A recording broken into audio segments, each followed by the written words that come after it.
يا الله محمد رسول الله.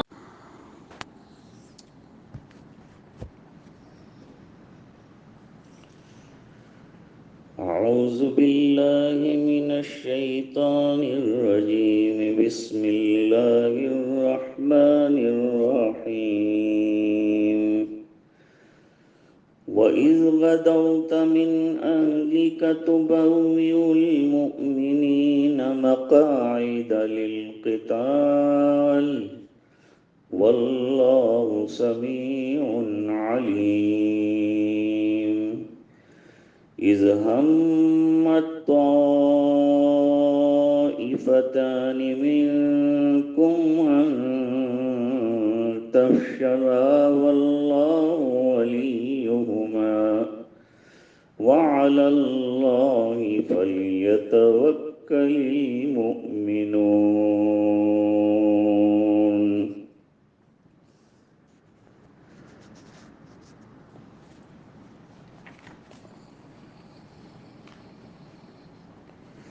صدق اللہ العظیم.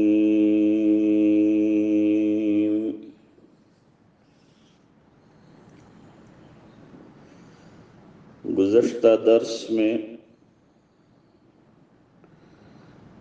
یہ بات بتائی گئی تھی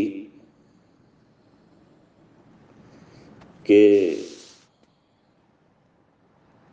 صبر اور تقوی کا دامن اگر ایمان والے تھام کر رکھیں گے تو اللہ تعالی ہر قدم پر ان کی مدد فرمائیں گے، نصرت ہوگی. اور اگر ان اصولوں میں کمی آئے گی تو اس کے نتائج بھی اسی طرح کے برآمد ہو سکتے ہیں. اس نقطۂ نظر سے یہاں پر اچانک یہ جنگ احد کا واقعہ اور اس کے ضمن میں بدر کا واقعہ جو ہے اسے لایا گیا ہے. بتلایا یہ گیا ہے کہ بدر میں جو سن 2 ہجری میں رمضان المبارک کے مہینے میں 17 رمضان جمعہ کے دن واقع ہوا تھا،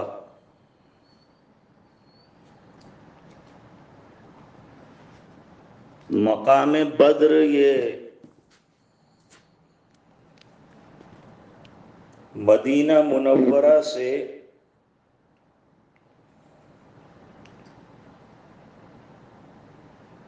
جنوب مغرب میں 80 میل کے فاصلے پر ایک پڑاؤ اور منڈی کا نام ہے. وہاں پانی وافر مقدار میں تھا اور قافلے وہاں سے آتے جاتے تھے.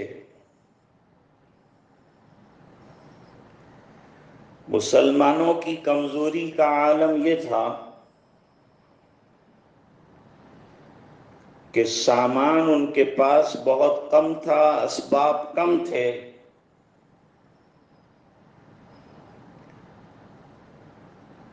ایک روایت کے مطابق تعداد مسلمانوں کی صرف 313 تھی جبکہ دشمن 1000 اور کیل کانٹوں سے پوری طرح لیس. مسلمانوں کے ساتھ صرف 2 گھوڑے، 70 اونٹ اور چند تلواریں. سواریوں پر باری باری سوار ہونے کا موقع آتا تھا.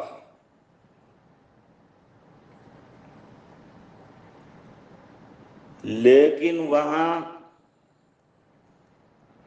ٹوٹے پھوٹے اسباب کے باوجود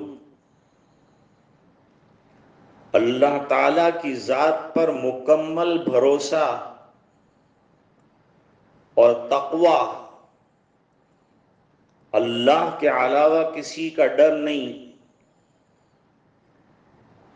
اس نے کامیابی سے ہمکنار کرایا۔ ملائکہ کو بھیجنے کا اللہ تعالیٰ نے وعدہ فرمایا تھا بدر میں، اور 1000 ملائکہ آئے بھی۔ اسلام اور کفر کے درمیان یہ پہلا فیصلہ کن معرکہ تھا۔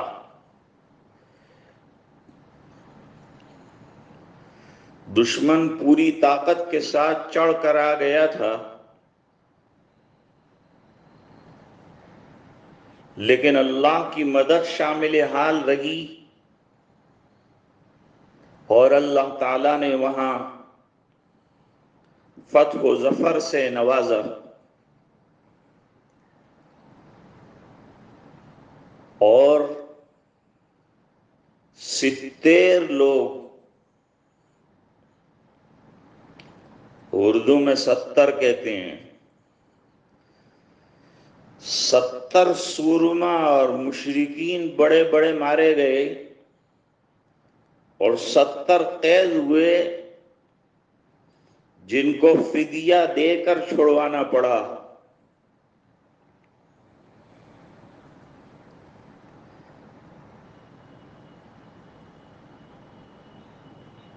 یہ تو اللہ تعالیٰ کی طرف سے مدد کا جو وعدہ تھا وہ پورا ہوا، 1000 فرشتوں کے آنے کا وعدہ پورا ہوا۔ عبد الرحمن ابن عوف رضی اللہ تعالیٰ عنہ فرماتے ہیں کہ میں نے دیکھا حضور کے دائیں اور بائیں جانب 2 صافے والے سوار لڑ رہے تھے۔ میں نے پوچھا حضور یہ کون ہے؟ فرمایا یہ جبرائیل اور میکائیل علیہ السلام ہیں، جو نصرت کے لیے اللہ کی طرف سے بھیجے گئے تھے۔ حدیث پاک میں فرمایا کہ جبریل علیہ السلام نے سوال کیا کہ جو بدر میں شامل ہوئے صحابہ کرام میں سے ان کا مقام تمہارے یہاں کیا ہے؟ تو جواب دیا کہ صحابہ کرام میں ان کا مقام عالی ہے۔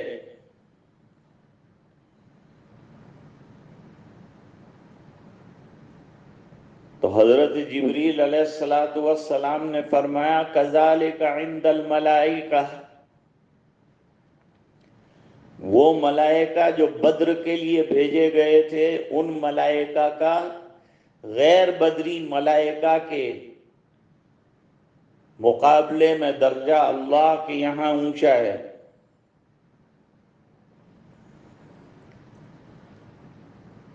غزوہ احد میں ان 2 چیزوں میں کمی رہی جس کے نتائج مسلمانوں کو بھگتنا پڑے کہ 70 زخمی ہوئے، 70 شہید ہوئے۔ لیکن احد میں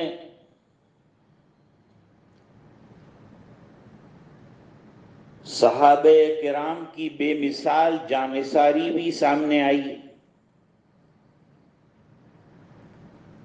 حضرت ابو دجانہ نے اپنا جسم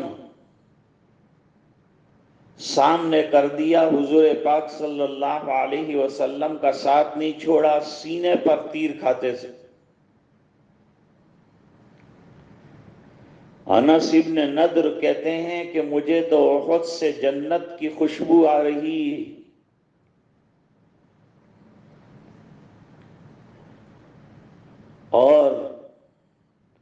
حضرت طلحہ رضی اللہ تعالیٰ عنہ نے اپنا ہاتھ شل کرا لیا، اپنے ہاتھوں پر تیر کھاتے تھے۔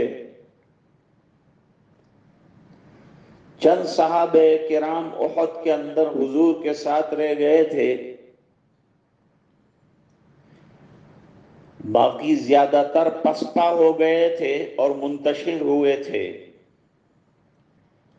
لیکن اس انتشار اور پسپائی کو بھی حق تعالی شانہ نے معاف کر دیا۔ آپ صلی اللہ علیہ وسلم بھی زخمی ہوئے تھے، آپ کا نیچے والا سامنے کا دانت جو ہے وہ شہید ہوا۔ یہاں اللہ تعالیٰ فرماتے ہیں کہ وہ وقت قابل ذکر ہے کہ جب آپ اپنے گھر والوں سے نکلے،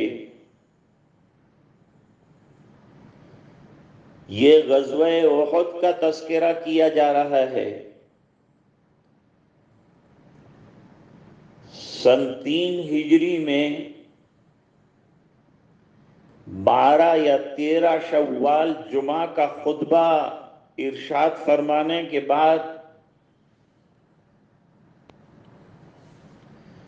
آپ نے اعلان جنگ فرمایا۔ اس سے پہلے مشورہ ہوا، بدر میں جو بری طرح سے مشرکین کو شکست فاش ہوئی تھی، اس کا بدلہ لینے اور انتقامی کارروائی کرنے میں بے قرار تھے۔ وہ امیہ مارا گیا تھا،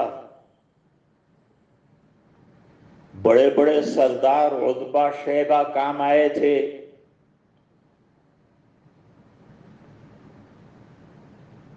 ابو جہل مارا گیا تھا۔ مکہ میں ایک کوہرام مچا ہوا تھا کہ کب انتقامی کارروائی کی جائے۔ وہ قافلہ جو ابو سفیان مال کا لاد کر، جو در حقیقت مسلمانوں کے خلاف شام وغیرہ جا کر اسلحہ جات لانے کے لیے گیا تھا، اور پورے مکے والوں کی اندر پونجی لگی ہوئی تھی،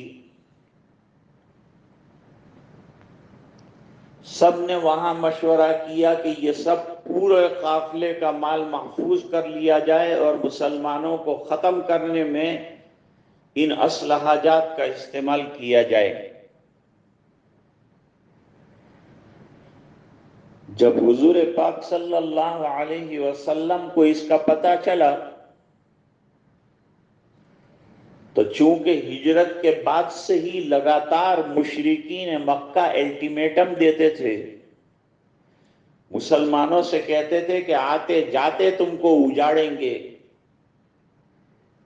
اور آتے جاتے تمہاری کھیتیوں کو، جانوروں کو نقصان پہنچائیں گے، یہاں تک کہ تمہارے گھروں میں گھس کر ماریں گے۔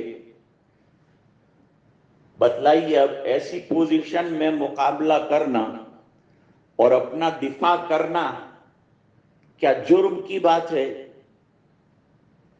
جب جان پر بن آئے تو حکومت اسلامی اور ریاست اسلامی کو اور اپنی رعایا کو بچانے کے لیے اور احکام اسلام کو برقرار رکھنے کے لیے اور اسلامی مملکت کی بقا کے لیے جو کوشش کی جائے، اس کو یہ کہہ کر کہ محمد صلی اللہ علیہ وسلم جنگجو تھے اور ہمیشہ لڑتے رہتے تھے، یہ کہاں تک صحیح ہے؟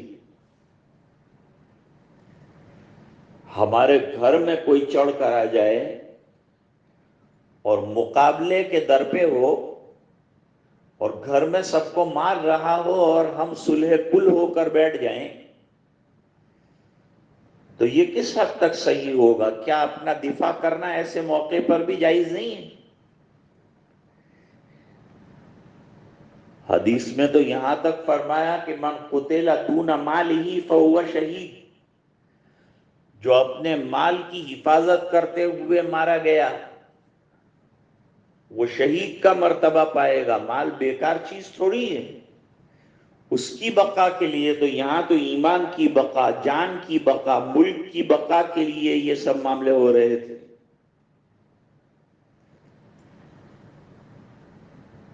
منع کیا تھا ابو سفیان نے کہ نہ لڑیں، ضرورت نہیں ہے، ہمارا مال سلامت آ گیا ہے، موقع دیکھ کر حملہ کریں گے. لیکن ابو جہل اور دوسرے سورما مانے نہیں.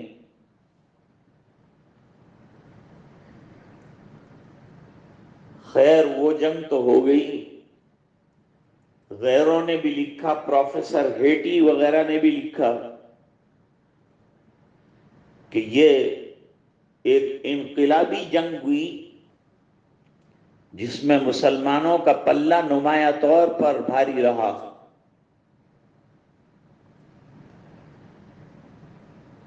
اب یہاں حضور پاک صلی اللہ علیہ وسلم کو مشرکین کے عزائم کا اور ان کے نکلنے کا پتہ چلا تو مشورہ فرمایا. اپنے مشورہ فرماتے تھے اہم امور کے لیے مشورہ، وشاورہم فی الامر امرہم شورا بینہم. اور مشورہ بھی زیرت، ہوشیار، ذہین، سنجیدہ، دوراندیش، عقل مند لوگوں سے کیا جائے گا. یہاں تک کہ عبداللہ ابن ابی ابن سلول کو بھی اس مشورے کے اندر شامل کیا گیا. حضور صلی اللہ علیہ وسلم کی رائے یہ تھی اور عبداللہ ابن ابی ابن سلول کی بھی رائے یہ تھی کہ مدینے میں رہ کر لڑا جائے، باہر نہ نکلا جائے. اور کچھ لوگوں کی تمنا تھی کہ ہم داد شجاعت دکھائیں، حضور کو اپنا جوہر شجاعت دکھائیں اور دین کے لیے جانثاری کے لیے مر مٹیں. تو وہ باہر لڑنے کے خواہاں تھے. مشورے کے بعد فیصلہ یہ ہوا اگر اندر لڑتے تو خواتین بھی مدد میں آتی، بچے بھی پتھر مارتے، کچھ نہ کچھ مقابلہ کرتے، دشمن پھنس جاتا. اکثر یہ دیکھا گیا ہے. لیکن دوسرے حضرات کے جذبات کو، ان تمام چیزوں کو دیکھتے ہوئے فیصلہ یہ ہوا کہ ہم باہر نکل کر لڑیں. مدینہ منورہ سے بہت قریب 3-4 میل کے فاصلے پر احد کا پہاڑ ہے اور یہ 5-6 میل تک سلسلہ ایک واحد پہاڑ کا چلا گیا ہے، اسی لیے احد کہتے ہیں. حدیث میں فرمایا ھذا جبل یحبنا ونحبہ، یہ پہاڑ وہ ہے کہ جو ہمیں پسند کرتا ہے. پہاڑ کیسے پسند کرتا ہے؟ وحی کی روشنی میں بتایا گیا تھا کہ یہ پہاڑ ایمان والوں سے محبت رکھتا ہے. ارے جمادات میں، پتھروں میں بھی اللہ تعالیٰ نے کچھ جان رکھی ہے، کچھ رمق رکھی ہے. قرآن کریم میں فرمایا وَإِنَّ مِنَ الْحِجَارَةِ لَمَا يَتَفَجَّرُ مِنْهُ الْأَنْهَارُ وَإِنَّ مِنْهَا لَمَا يَهْبِطُ مِنْ خَشْيَةِ اللَّهِ. اور بیل جو ہوتی ہے نا، مختلف بیلیں ہوتی ہیں، جب وہ منڈوے پر چڑھتی ہیں تو جہاں رکاوٹ آتی ہے وہاں سے خود ٹرن لے لیتی ہیں. اس سے پتا چلا کہ جمادات میں بھی اللہ تعالیٰ نے شعور رکھا ہے.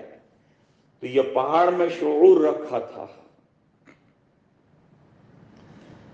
اور حضور دور سے دیکھتے تھے پہاڑ کو، جبل احد کو، تو فرماتے تھے کہ ھذا جبل یحبنا، یہ ہم سے محبت کرتا ہے اور ہم ان سے محبت کرتے ہیں. 1000 افراد کا قافلہ تیار ہوا. ایک قول میں 900 ہے. جس میں عبداللہ ابن ابی ابن سلول بھی 300 اپنے افراد لے کر آیا،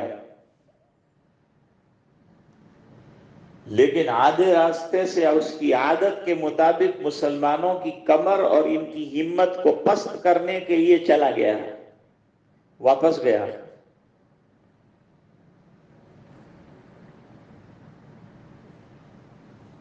پوچھا کہ واپس کیوں جا رہے ہو؟ کہا ہمارا مشورہ مانا نہیں گیا، ہم نے نہیں کہا تھا کہ باہر نکل کر لڑو، لیکن جب ہماری مانی نہیں گئی تو ہم اپنے افراد کو کیوں ہلاکت میں ڈالیں، لہٰذا لے کر چلا گیا۔ اس کے جانے کی وجہ سے تھوڑی بے قراری مسلمانوں میں آئی۔ دو قبیلے، بنو حارثہ اور بنو سلمہ والے، وہ بھی ذرا بزدلی کا شکار ہونے لگے۔ کہا جب وہ الگ ہو گیا تو ہمارے اندر سے تعداد اتنی کم ہو گئی، اور یہ 600-700 افراد کیا کریں گے؟ لیکن اللہ تعالیٰ نے بعد میں ان کے دلوں کو مضبوط فرما دیا، اور قرآن کریم میں فرمایا واللہ ولیہما، اللہ ان کا دوست تھا۔ اس بنا پر وہ بچ گئے اور منافقوں کے پیچھے نہیں گئے۔ حضور پاک صلی اللہ علیہ وسلم نے اس کے دوران خواب دیکھا تھا،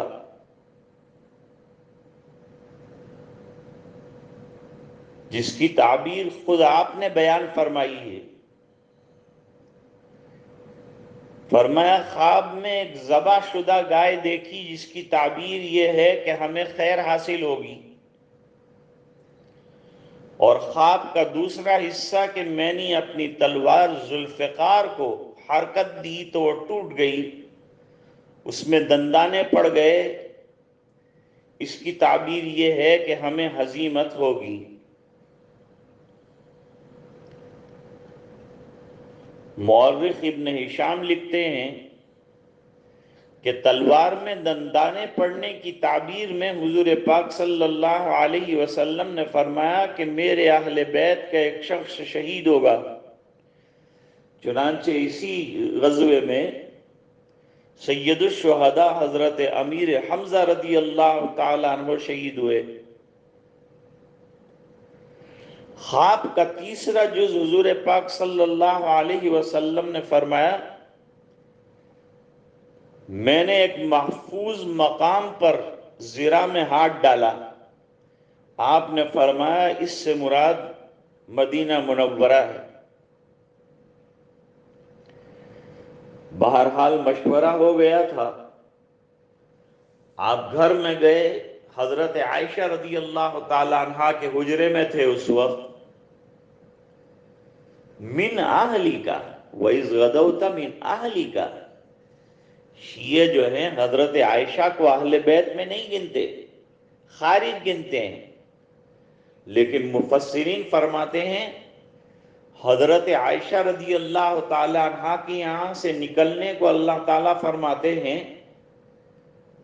من اہلی کا، اپنے اہل سے نکلے، معلوم ہوا کہ حضرت عائشہ رضی اللہ تعالی عنہا بھی اہل بیت کے اندر داخل ہے۔ اور شیعوں کا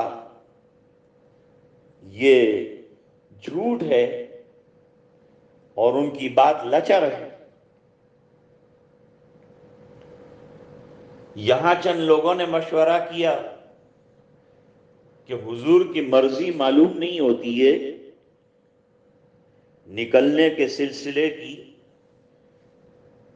اور مزاج یہ بنا ہے کہ گھر میں یعنی مدینے میں رہ کر لڑیں تو زیادہ مناسب ہے۔ تو ہم لوگ اپنی رائے بدلیں۔ آپ صلی اللہ علیہ وسلم جمعہ کے بعد ہتھیار لگا کر پوری طرح آراستہ ہو کر آئے، صحابہ نے پھر رائے دی، کہ حضور ہم اندر رہ کر لڑیں گے. آپ صلی اللہ علیہ وسلم نے فرمایا نبی ایک مرتبہ جب اسلحہ سے لیس ہو جاتا ہے تو جب تک کچھ تو خون نہ ہو جائے، میدان میں لڑ نہ لے، وہاں تک اس کے لیے یہ اسلحہ کا اتارنا، یہ ویپنز کا اتارنا جائز نہیں ہے. اب جو مقدر میں ہوگا وہ ہوگا، چلو اور نکلو. اور حضور پاک صلی اللہ علیہ وسلم اس شان کے ساتھ نکلے. میدان احد میں پہنچ کر مورچے طے فرما رہے تھے، بٹھا رہے تھے، صحابہ کرام کو طے کر رہے تھے، یہاں بیٹھیں گے، وہ وہاں بیٹھیں گے. اس میں آپ کی جنگی حکمت عملی بھی بہت زیادہ کار فرما تھی. احد کو پیچھے چھوڑا آپ نے اور اس کے دامن میں یہ لڑائی لڑی گئی ہے. اور ٹیلے کے اوپر 50 تیر اندازوں کو یہ کہہ کر بٹھایا جن کے سردار حضرت عبداللہ ابن جبیر رضی اللہ تعالیٰ عنہ کو رکھا کہ ہم چاہیں شکست کھائیں چاہے فتح ہو، تمہیں یہ مورچہ چھوڑنا نہیں ہے. جب تک ہم نہ کہیں یہاں سے تمہیں ہٹنا نہیں ہے. اس کے اندر ذرا کمی آ گئی، تھوڑی سی کمی رہی. وہ یہ کہ میدان تو حضور پاک صلی اللہ علیہ وسلم کے صحابہ نے چند منٹوں کے اندر فتح کر لیا، اور پھر جو ہے غنیمت کا مال لینے کے لیے لپکے. تو یہاں جو بیٹھے ہوئے لوگ تھے انہوں نے عبداللہ ابن جبیر سے کہا کہ اب لڑائی ختم ہو چکی ہے، اب غنیمت کا مال لوٹا جا رہا ہے، لہذا جتنی دیر بیٹھنے کے لیے کہا تھا وہ مقصد حضور کا پورا ہو گیا. عبداللہ ابن جبیر نے کہا نہیں، ہمیں یہاں سے ہٹنے کو منع کیا گیا ہے. یہ اتحادی اختلاف ہو گیا. کچھ حضرات غنیمت کا مال لینے کے لیے اتر گئے، خالی میدان دیکھ کر پیچھے سے حضرت خالد ابن ولید جو ابھی تک ایمان نہیں لائے تھے انہوں نے حملہ کر دیا. اب جو ادھر مشرکین بھاگ رہے تھے اور مسلمان ان کے پیچھے جا رہے تھے، انہوں نے دیکھا کہ پیچھے سے حملہ ہوا ہے تو وہ بھی ٹوٹ پڑے اور دوبارہ پلٹ کر آ گئے. مسلمان بیچ میں پس کر رہ گئے.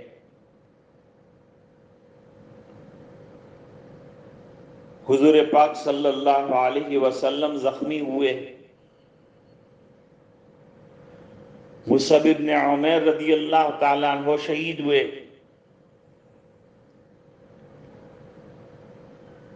پھر بھی حضور پاک صلی اللہ علیہ وسلم نے گڑھے سے نکلنے کے بعد سہارا دے کر آپ کو بٹھایا گیا. آپ نے وہ صحابہ جو ادھر ادھر جا رہے تھے، منتشر ہو رہے تھے، ان کو جمع کیا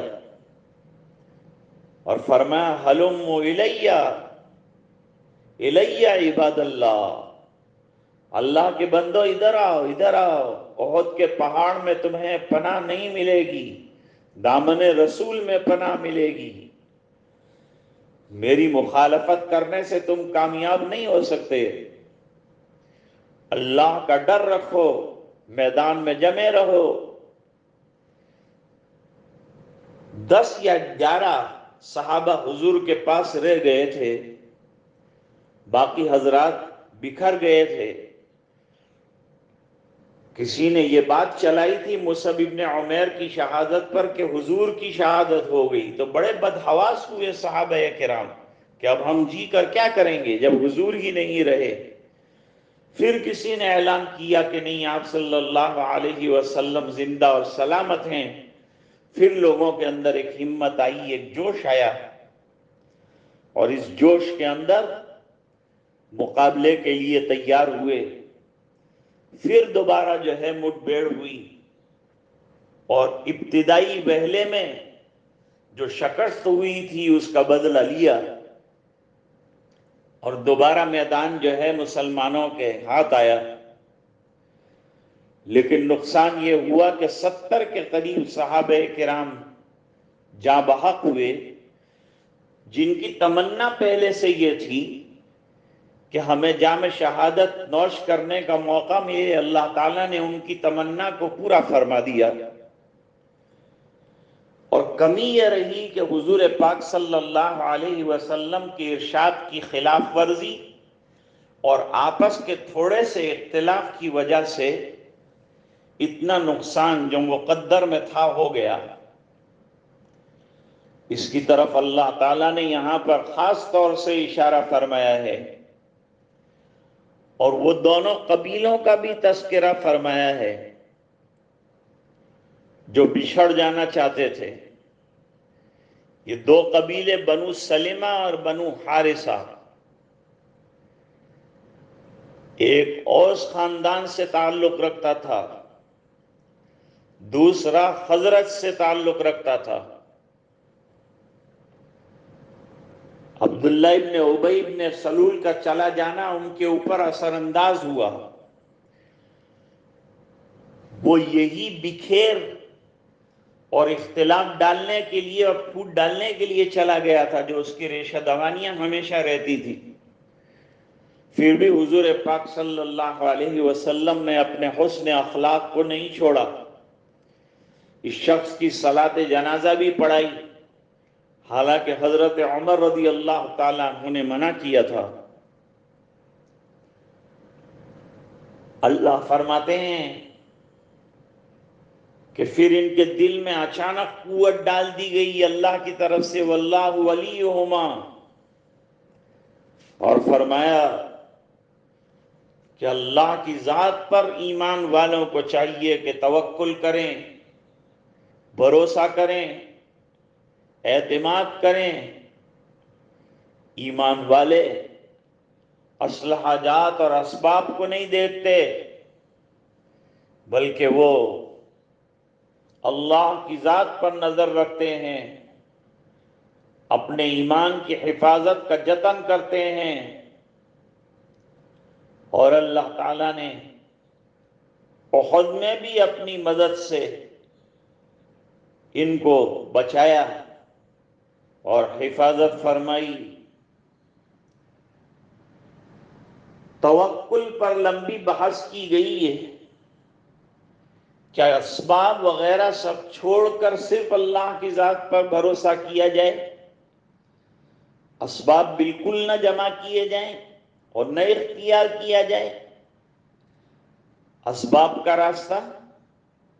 جواب یہ دیا کہ توکل کا مطلب یہ نہیں ہے کہ اسباب کو بالکلیہ ترک کر دیا جائے، اسباب کو ارباب کا درجہ نہ دیا جائے، اور یہ اسباب اختیار کرنے کے ساتھ بھروسہ اللہ کی ذات پر رکھے. جو بھی ٹوٹے پھوٹے اسباب ہیں وہ جمع کرے موقع اور محل کے اعتبار سے، اور اس کے بعد معاملہ اللہ کے اوپر چھوڑ دے. جیسے کسان بیج بوتا ہے، زمین کی زراعت میں، کھیتی میں، اور بیج ڈالنے کے بعد پھر اللہ کی ذات پر بھروسہ کرتا ہے کہ اب اللہ چاہیں گے تو پھل آئے گا، فصلیں آئے گی، بارش برسے گی. بالکل اسی طرح اسباب کی لائن اختیار کی ہے حضور پاک صلی اللہ علیہ وسلم نے، بدر میں بھی، احد میں بھی، اور تمام جنگوں میں. اور مشورے بھی فرمائے ہیں آپ نے، یہاں تک کہ منافقوں کو بھی مشورے کے اندر شامل کیا، ان کی بھی دل شکنی نہیں ہونے دی. فیصلہ اگرچہ کمانڈر کے ہاتھ میں ہوتا ہے. فَإِذَا عَزَمْتَ فَتَوَكَّلْ عَلَى اللَّهِ، جب کوئی عزم اور ارادہ کر لے حاکم تو اس کے اوپر عمل شروع کر دے اور اللہ کی ذات پر اعتماد رکھے۔ تو آج کی آیات میں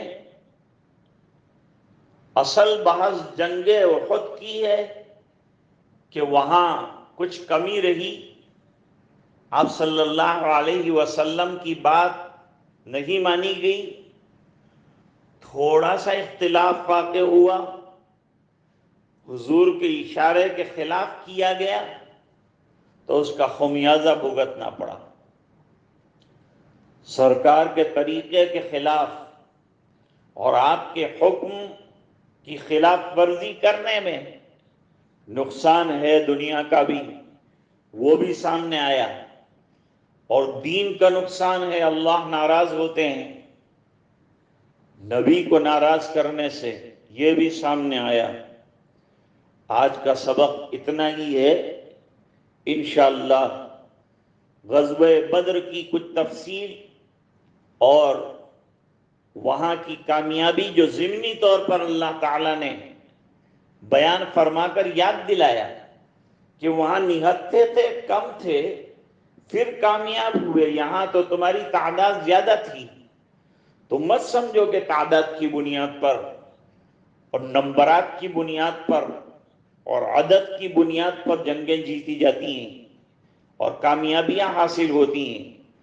کامیابیوں کے لیے جہاں اسباب درکار ہیں وہاں صبر اور تقوی، اللہ کی ذات پر اعتماد اور اللہ کی ذات پر بھروسہ، اسی سے ڈرنا، باقی انسانوں سے اور لوگوں سے نہ ڈرنا، یہ ملحوظ رہنا چاہیے۔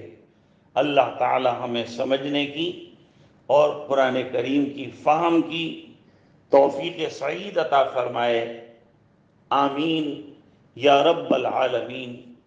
بسم اللہ الرحمن الرحیم۔ اللہم لک الحمد کلہ ولک الشکر کلہ والیک یرجع الامر کلہ۔ اللہم لک الحمد کما انت اہل فصل علی محمد کما هو اہل وفعل بنا ما انت اہل انک انت اہل التقوی واہل المغفرہ۔ رب اغفر وارحم وتجاوز عما تعلم انک انت العز الاکرم۔ آتنا فی الدنیا حسنہ وفی الآخرۃ حسنۃ وقنا عذاب النار۔ اللہم وفقنا لما تحب وترضى واجعل آخرتنا خیرا من الاولی۔ یا حی یا قیوم برحمتک نستغیث اصلح لنا شاننا کلہ ولا تکلنا الی انفسنا طرفۃ عین فإنک ان تکلنا الی انفسنا تکلنا الی عورۃ وذنب وخطیہ۔ یا مقلب القلوب ثبت قلوبنا علی دینک، یا مصرف القلوب صرف قلوبنا الی طاعتک۔ اللہم اجرنا من النار یا مجیر، اللہم اجرنا من النار یا مجیر، اللہم اجرنا من النار یا مجیر۔ ربنا هب لنا من ازواجنا وذرياتنا قرة اعین واجعلنا للمتقین اماما۔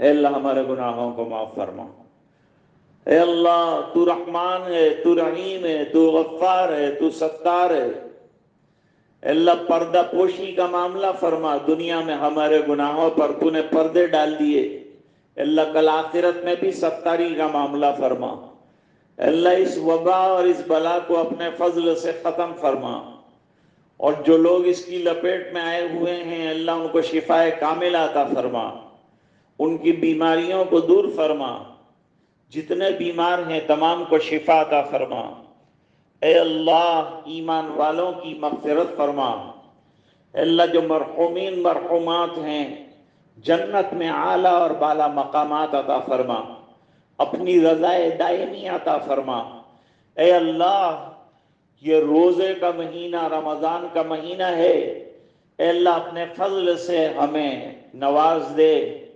ہمارے ٹوٹے پھوٹے اعمال کو اپنے فضل سے قبول فرما لے، اے اللہ گھروں میں جو سن رہے ہیں قرآن کریم کی تفسیر اور ماں بہنیں بھی سن رہی ہیں، اے اللہ سب کا سننا قبول فرما، اور یہ جو وقت لگ رہا ہے دین کے لیے، اللہ اسے منظور فرما، اپنی رضا کا ذریعہ بنا، قرآن فہمی کا اسے وسیلہ بنا، قرآن کریم کی تلاوت رمضان میں اور رمضان کے بعد بھی کرنے کی توفیق عطا فرما، قرآن کریم سے عشق عطا فرما، نمازوں کی پابندی عطا فرما، اے اللہ تیرے گھروں کے کھلنے کی شکلیں پیدا فرما، اے اللہ جو تراویح پڑھا رہے ہیں ان کے حافظوں کو قوی فرما، ان کو حوصلے اور ہمتیں عطا فرما، اے اللہ یہ دعائیں اپنے فضل و کرم حبیب پاک صلی اللہ علیہ وسلم کی برکت سے منظور فرما برحمتک یا ارحم الراحمین۔